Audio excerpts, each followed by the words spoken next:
Abo bakorera mu gisata cyo guhanahana amahera biciye mu buryo bwa telefone ngendanwa bemeza ko ingorane bafise ari umurengera kuva aho BRB ifashe ingingo yo guhindura izo noti.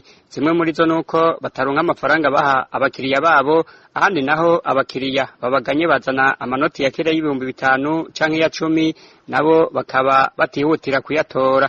Uyu ni umwe mu bakorera muri ico gisata. Ibikerekeye amafaranga bariko barahindura ni biradutera ingaruka mbi nyinshi. Bwa mbere ajya amafaranga amashasha ntayo ni makeyi cyane, nko kuva babivuze kuwa gatatu ku mugoroba, ejo niho natanguye kubona uyisanga ijankorera. N'umukiriya aje ushugira ubwoba bwo kumwakira kubera utaronka iyo noti aho uyijana. Ubu nyene umuntu aje kugira ngo aje gushore twe dusanzwe dufitanye ivyama mobile money acavuga ati umpa amashasha, ugasanga dufite ryakera.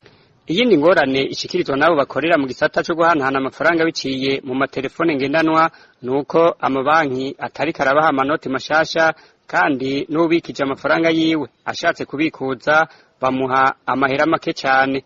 Naho wajana amafaranga kuri konti yawe, nazo dufate ugajana nka 5 miliyo baca baguha ibihumbi 100. Byari niho badugije ko bacaguha tuwasami, urumva tuwasamire ari amafaranga washyize kuri konti bagacaguha aho bishakiye, usanga business yawe itari kwiragenda neza. Rero ubundi usanga n'abadandaji benshi batariko barakora, ntibarangura kubera amafaranga ajagetsweho usanga bafise. Co kimwe n'abandi banyagihugu abo bakorera muri ico gisata cyo guhanahana amafaranga bakoresheje telefone, basaba abarongoye banki nkuru y'igihugu BRB kwihutira gutora umuti w'izo ngorane ziterwa no guhindura izo noti z'ibihumbi bitanu n'ibihumbi 10.